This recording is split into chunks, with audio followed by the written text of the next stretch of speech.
Hi everyone, I'm Tshepiso Maledu, the founder of Courageous Women Arise and the host of this show. Today I'm joined by Sicelo Maseko, the founder of Women Aflame Global Foundation, transformational coach and author of the book She Said Within Herself. Simply Sicelo is a fervent human capital development specialist with extensive experience in coaching emerging leaders, career development, people development, and organizational effectiveness. Her approach and philosophy to coaching is holistically oriented with an intent to see wholly developed individuals and embeds effective strategies that promote a balanced life. Stella's interactive workshops and coaching programs drive and nurture individual and organizational effectiveness. Her engagements echo a message of holistic empowerment, self-discovery, and unleashing of potential. Beyond her professional endeavors, she is also the founder of a non-profit organization, the Women Global Foundation, whose mandate is to reach out, develop, and empower, build women and youth who are trapped in hopelessness. She embodies the philosophy of beauty from ashes and supports it with her mantra, rise against all odds, never cease to function. A warm welcome to Courage Everyday, Sicelo. I am super excited to have you on the show. Thank you so much for having me. Thank you. So, Sicelo, we have two standing features on the show. We want to know your definition of courage. And at the end of the show, we want to hear about your next courageous move. But before we get there, we would like to know something interesting about you that is not on your career profile. Please fill us in. Who is Sicelo? Yeah? I am a mother, I am a wife. I think for me what is important is spending time with my daughter who has become my best friend. That's what I do most. We watch movies together, we talk life issues, and those are some of the things that most people think I'm too busy, I'm not able to spend time. So for me, I spend most of my time with my kids, with my girl and the boys in the house. That's one interesting and fun thing. You will find me dancing in the house. You will find me doing things that nobody really expects me to do. And I love that. That is exciting. That's incredible. So for you, what grounds you rather is being a mother. It's just spending time with your children. Absolutely. And the girl child in me, I love going out as well. And in my moments where I'm free, I spend time. I love to relax. I love to go to massages. I love to sit somewhere. Whether I have the last cent in my pocket, I'll sit somewhere in a relaxed atmosphere. That's what I love most. Nice one. So I'm intrigued by something, Sicelo. This is a wild card question, right? Yeah. Meaning it's not in our script. So I see you brand yourself Simply Sicelo. I'm intrigued. I want to know what informed that brand. How did the word Simply Sicelo come about? Let me tell you something. Thanks for that question. I realized that when people call us Pastor Sicelo, Dr. So-and-so, Reverend something, it makes people to shy away from us. People feel judged. People are scared to approach us. And as a speaker, I love to interact at all levels. I love to speak with my girls. I love to speak with youths. I love to speak with women, not only in the religious space, but I need somebody to be free and be at liberty to speak to me. So as I was busy preparing this book, I felt like, you know what, I looked at a Joyce Meyer kind of a woman. She's called Joyce Meyer. There is no heavy title that goes with her. And I decided, you know what, let me call myself Simply Sicelo. I'm simply me. Then it makes this young person, imagine you are walking into a school, you want to talk to the girl child at school, and you carry this heavy title in you. I always say it's the story behind me that will make me connect with the person and not my title. Ah, nice one. Right, the simplicity of just being.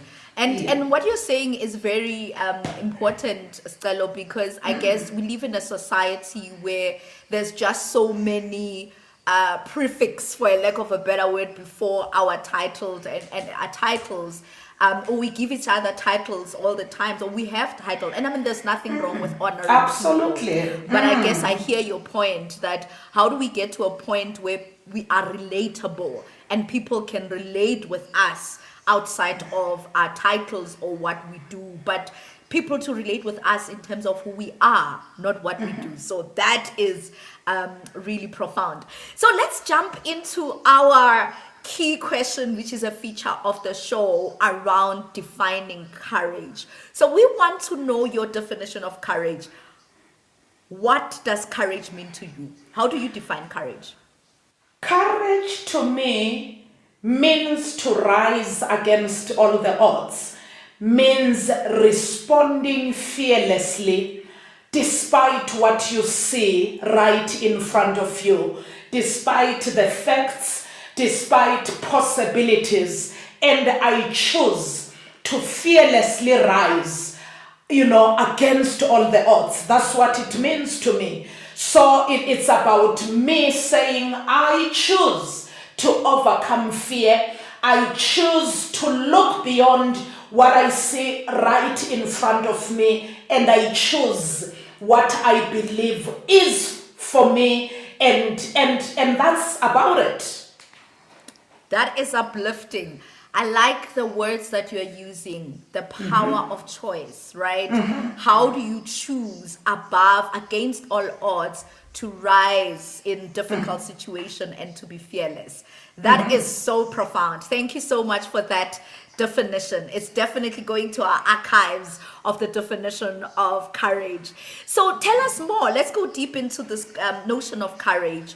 How do you show up courageously every day?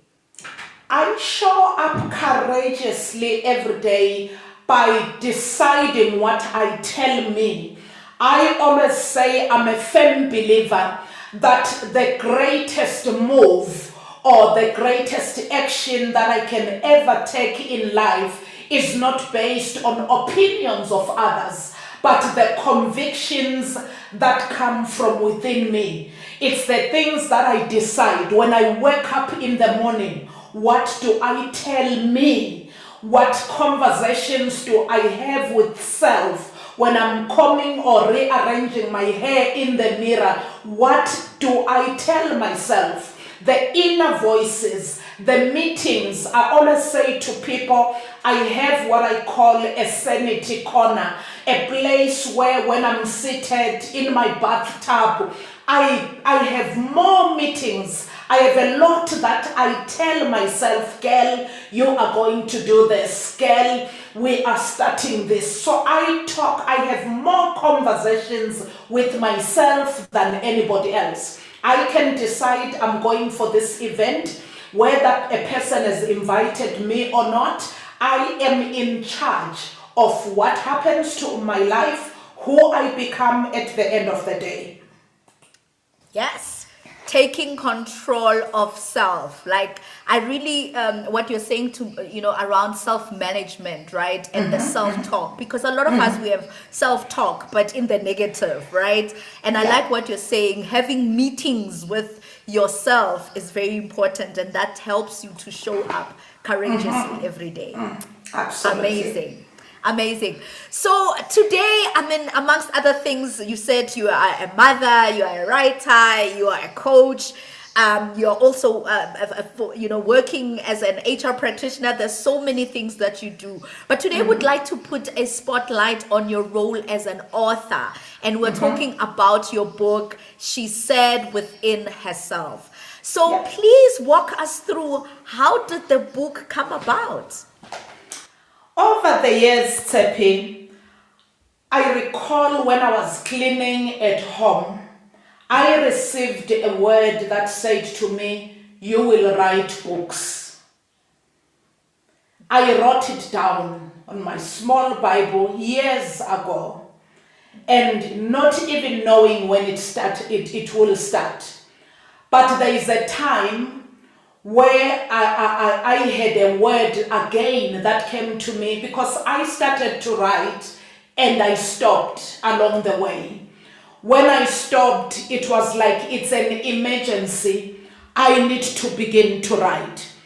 And when I began to write, she said within herself, I discovered in my journey that most of the times, especially as a child of God, we love to use other case studies and other scenarios that are outside the Word of God. And one thing that I've taught myself is that the Word of God is a daily, log or daily map for me, is my GPS. Everything that pertains to my life is around the Word of God. So what I did along the way, I looked at a scripture that really spoke to me at that particular time about, she said within herself. That's when I started to extract lessons from the woman with an issue of blood. I extracted those lessons to say, oh, this woman had a vision like any other. This woman had a dream like any other. But she finds herself bleeding in different forms. Her bleeding was first presented through physical bleeding. But at the end of the day, we see this bleeding affecting her relationships. We see her bleeding affecting her finances.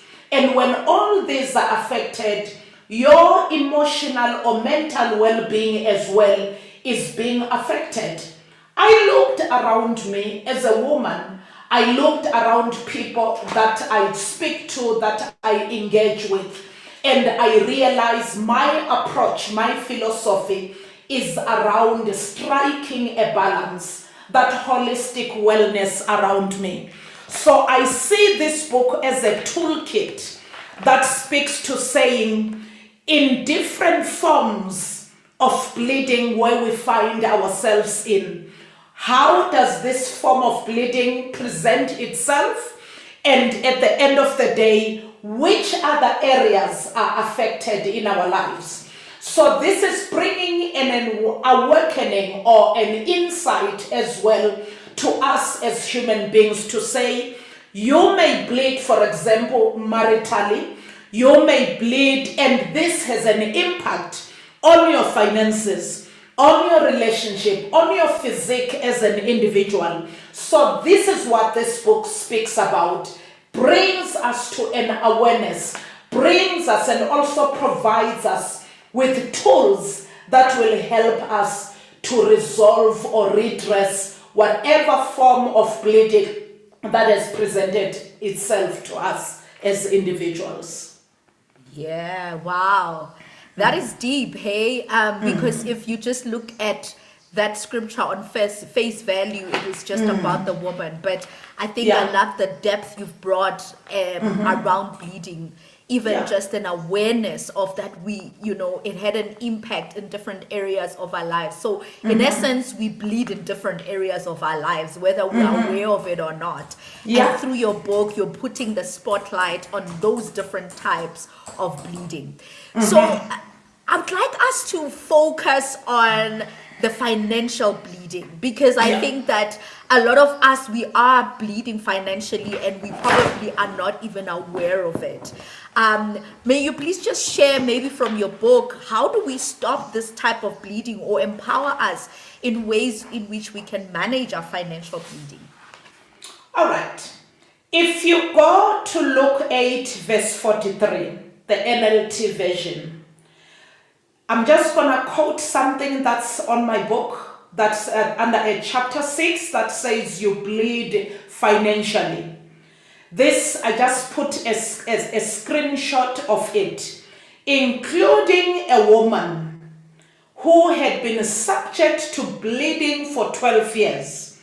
Here is a sentence that I want us to focus on. She had spent all her money on physicians, but no one was able to heal her. Wow. Right. So if you look at this, Tshepi, you will discover that our finances are affected differently, especially when there is a form of bleeding in your life. Whether you have identified it or not, bleeding, financial bleeding is bound to happen. As I work in the corporate space, one of the reports that we have received, one of the surveys that we took through, is that, for example, you will discover that women are more indebted than any other. If you look at all that, there is a higher percentage of women over indebted. One can look at issues of saying, okay, at some stage we overspend, we live outside our means. That's one of the things that can be the causes of financial bleeding. And another part, we are again a higher percentage of single-headed homes where we end up taking care of our children because nobody is there to assist us. Maybe the partner is not there to assist us. And there is so many things that come through. We find ourselves mentally or emotionally impacted. At some stage, the medical aid is not able to cover you. And one way or another, you find yourself over indebted. And one of the things that I speak about is that we cannot avoid life circumstances, those unforeseen circumstances that really will creep up along the way. So many a times you will find yourself, maybe it will be health challenges, it could be a divorce, loss of a partner. There is a lot that is happening, and you discover that at the end of the day you end up without balancing up every month. So when today we are talking about that lack of balancing every month in, month out, you'll find yourself caught up. Sometimes it will be a loss of a partner. I don't want to center this around women only, but loss of a partner, loss of a family member. As Africans, again, we have an issue of black tax that we always talk about. You find yourself having to take care of everybody else in your family. And we need to be able to reach a point of boundaries and reaching a point of saying, how do I manage myself from this point? Because sometimes there's a sense of guiltiness. Okay, my uncle took care of my mom, and we feel that guilt in us. Sometimes to be a void, it's a bit that is in us, a void that you are trying to fill, and you end up overspending. You end up finding yourself in a season that is really putting you under financial strain. When you talk of this woman, she was subject to hair bleeding for 12 years. So I want to talk to us. I want to talk to somebody that is saying, mine doesn't seem to be going off. And in some instances, we end up, financial institutions can end up shutting you out. You are no longer credit worthy. You end up, blacklisted. And guess what people opt to do? People end up opting for umashonisa. People end up getting to loan sharks. And these are the things that makes our situations worse and worse. So when you feel that you have reached a point where you are not getting help any longer, you lose relationships. And your debts are escalating. So some of the things that makes this financial bleeding, I'll be talking about financial bleeding and how we can also curb those. There are times as well where, out of competition, we commit to things that we do not afford. You realize that here I need to downgrade. Sometimes you associate, I know people love class, we love to associate with a certain group of people, and you realize that our cases are not the same. We may be in the same role, we may be in the same neighborhood, but you need to be able to look at your particular situation. We can all be single moms. Let me give that example.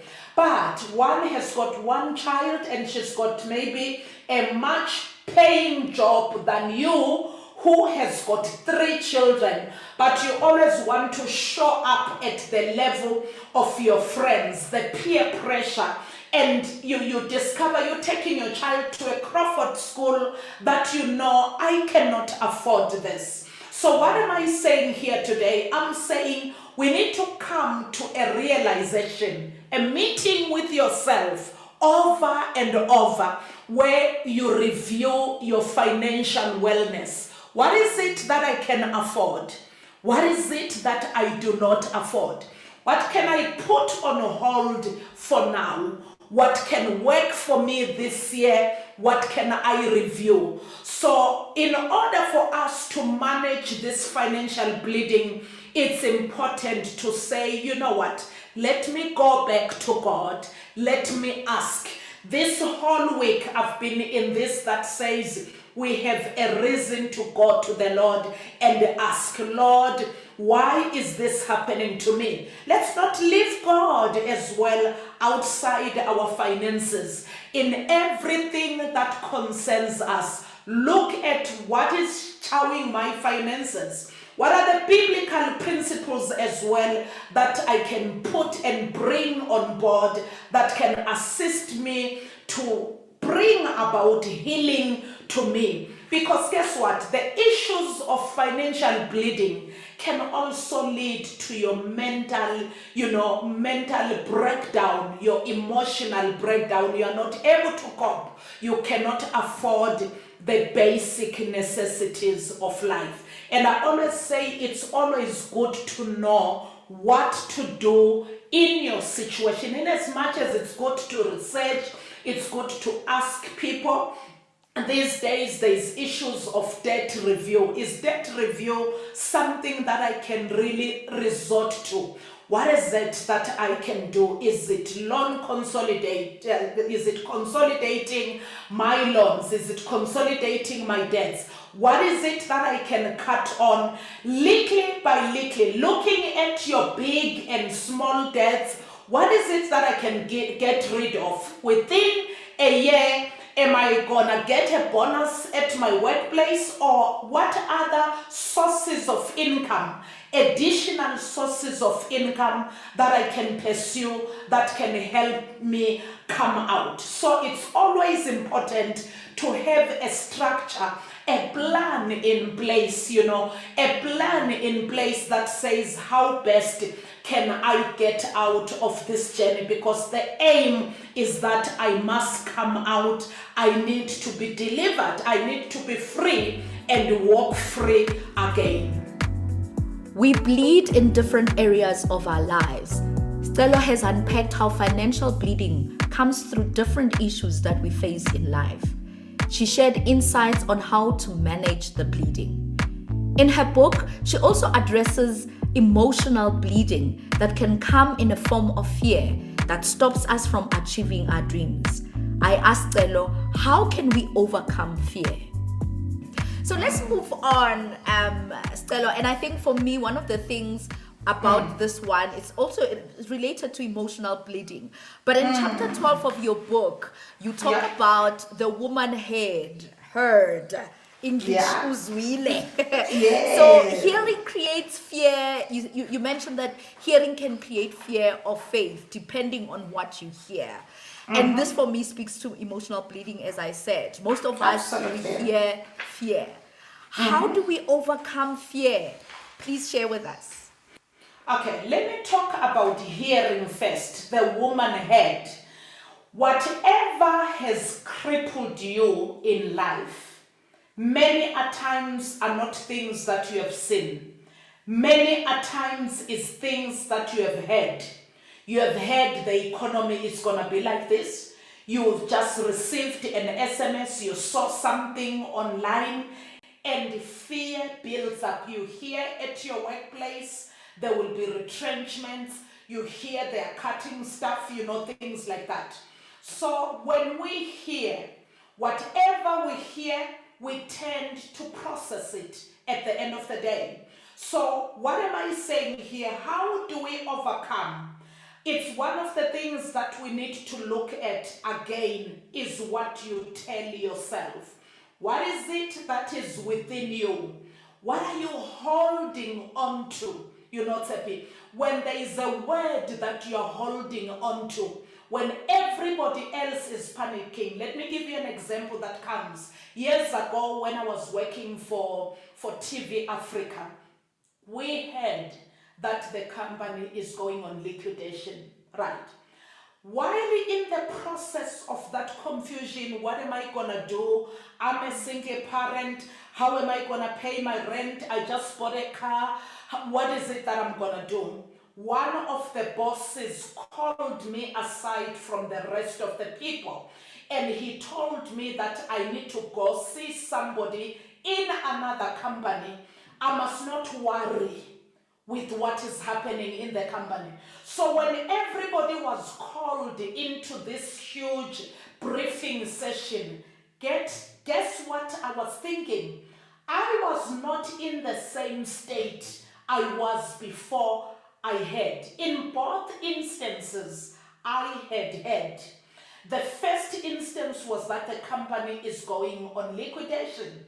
What came to me? Fear. Fear of the known and the unknown. Right. But when I heard something that was fighting or challenging or addressing my matter, I was in a different state altogether. So what am I saying here? What we hear, how do we address fear? You need to intentionally say, I'm going to look for that which addresses my issue than sitting on my fears, than sitting on my pain, than sitting on my situation. I'm going to look for that which addresses. So what am I saying? We need to be a solution-oriented beings. Each time something is thrown at you, that proactiveness that says, in as much as it's painful, guess what? I need to show up courageous. I need to fight. I need to challenge it. I need to find a solution. I need to tell myself that I will not be disadvantaged. I will not be excluded. I will not die here. I will not be shut out. I will not be sabotaged. Those are the things that you look at. And as you give yourself those positive, declarations and affirmations, trust me, you are bound to breed a solution. You will hear a word that says, turn to the left, turn to the right, because you are not allowing fear to shut you down. Sure. So the question here is, what are you hearing? And once you've heard, what are you feeding? I think Absolutely. I like it, right? Are you feeding faith or are you feeding fear? Because we can all hear the same thing. It's up to us to decide what is it that we want to feed in what we've heard. That is profound.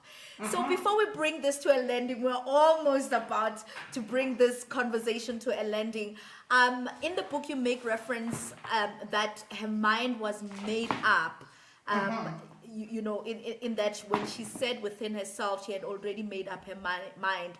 If I reference, it says, if I may touch the hem of his garments, I will be made whole. Please encourage someone who's listening. They might be feeling hopeless. They are discouraged. How do they start again? Let me say something to all of us. I have reached a point in my journey, Tshepi, that says there are things that are not going to change. There are things that I'm going to pray for, and those things will get worse. But there are those things that the Lord has put a stamp on it for me. So my encouragement says, do not change your confession. Stand on what you know. Do not allow to be wavered by any wind, by any noise. Filter what comes into your ears, but never change your confession. And I want to say to somebody, you have every door opportunity to start again. One of the things that I love to talk about is that at some stage when you are down, it is you and you alone that can pick up your pieces and nobody else. I said something the past weeks and I'm saying it again. I will continue to say it.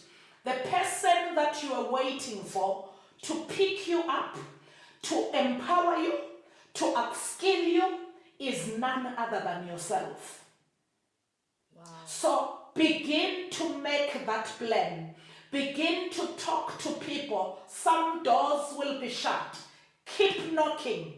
Don't give up on you. You had a vision. The woman with an issue of blood had her vision set. That is why she had to go all out. Do not be scared to invest into rebuilding yourself. You are your own greatest project and nobody else. You will fall. A righteous man falls 7 times, but they will rise again on the 8th time. How many times have you fallen? Do not give up too soon.